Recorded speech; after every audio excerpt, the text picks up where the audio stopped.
Agriculture ഉണ്ടായി, കൃഷി തുടങ്ങി, ഇൻഡസ്ട്രീസ് തുടങ്ങി. ഇൻഡസ്ട്രീസ് തുടങ്ങുന്നതിന് മുമ്പേ തന്നെ കൃഷി ആയിട്ട് തന്നെ വലിയ വലിയ കൾച്ചേഴ്സ് ഉണ്ടായി. വലിയ വലിയ സിറ്റീസും വലിയ വലിയ സാമ്രാജ്യങ്ങളും ഉണ്ടായി. വലിയ വലിയ സാമ്രാജ്യങ്ങൾ ഉണ്ടായപ്പോൾ നമ്മൾ ആലോചിച്ച് നോക്കൂ. ഇപ്പം റോമൻ സാമ്രാജ്യം പോലെ ഒരു സാമ്രാജ്യം, അവിടെ പിന്നെ ഒരൊറ്റ മതമാണോ ഉണ്ടായിരുന്നത്? ഒരിക്കലും അല്ല. റോമാക്കാർക്ക് അവരുടേതായ ദൈവങ്ങളുണ്ടായിരുന്നു.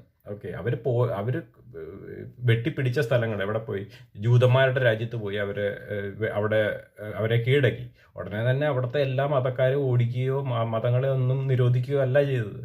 അവരുടെ മതത്തിലുള്ള പുരോഹിതരെ ഇനി ഞങ്ങളുടെ റോമൻ എംപയർ പറയുന്ന ആൾക്കാർ, അല്ലെങ്കിൽ അവരുമായിട്ട് കൺസിഡർ ചെയ്തിട്ട് അവരുടെ നേതാക്കന്മാരെ തിരഞ്ഞെടുത്താൽ മതി.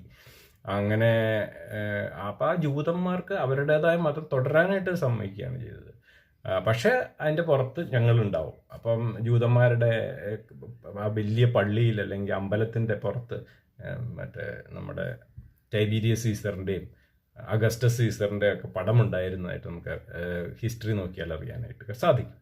അപ്പോൾ ഈ രീതിയിലാണ് എല്ലാവരും, റോമൻ സാമ്രാജ്യം തന്നെ എടുത്താൽ മതി, ആ യൂറോപ്പിലുള്ള ഒരുമാതിരി എല്ലാ അന്നത്തെ വലിയ പാഗൻ മതവിഭാഗക്കാരെ ഒക്കെ അവർ കീഴടക്കിയിട്ടുണ്ട്.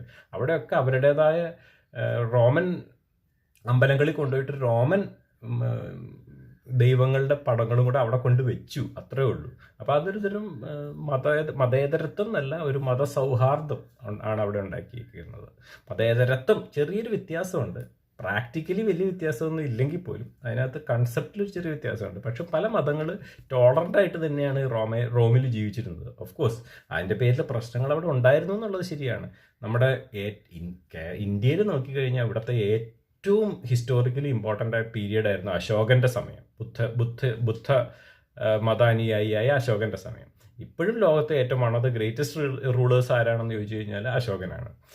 അശോകൻ്റെ കാലത്ത് പുള്ളി ഭയങ്കര ഒരു പാഷനേറ്റ് ബുദ്ധിസ്റ്റ് ആയിരുന്നെങ്കിലും ഒരിക്കലും ആൾക്കാരെ നിർബന്ധിച്ച് മതം മാറ്റിയിരുന്നില്ല. പിന്നെ അവിടെ എല്ലാ തരത്തിലുള്ള ആൾക്കാരും, ജാതീയത പറയുന്നവരും, ഹിന്ദുക്കളും മറ്റേ ബുദ്ധന്മാരും ജൈനന്മാരും എല്ലാവരും ഒരു കുഴപ്പമില്ലാണ്ടാണ് അവർ ജീവിച്ചിരുന്നത്. അതൊരു തരം മതസൗഹാർദ്ദമാണ് അവിടെ നടന്നുകൊണ്ടിരുന്നത്. മതങ്ങൾ തമ്മിലുള്ള ഡയലോഗൊക്കെ നന്നായിട്ട് നടന്നിരുന്നു.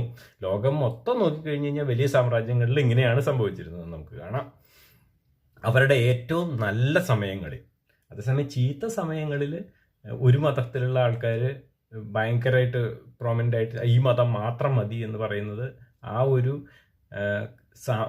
കൾച്ചറിൻ്റെ അഥവാ ഒരു സംസ്കാരത്തിൻ്റെ തകർച്ചയിലേറ്റാണ് നയിച്ചിരുന്നതെന്നാണ് നമുക്ക് കാണാനായിട്ട് സാധിക്കും നമ്മൾ ക്രിട്ടിക്കലായിട്ട് നോക്കിക്കഴിഞ്ഞാൽ.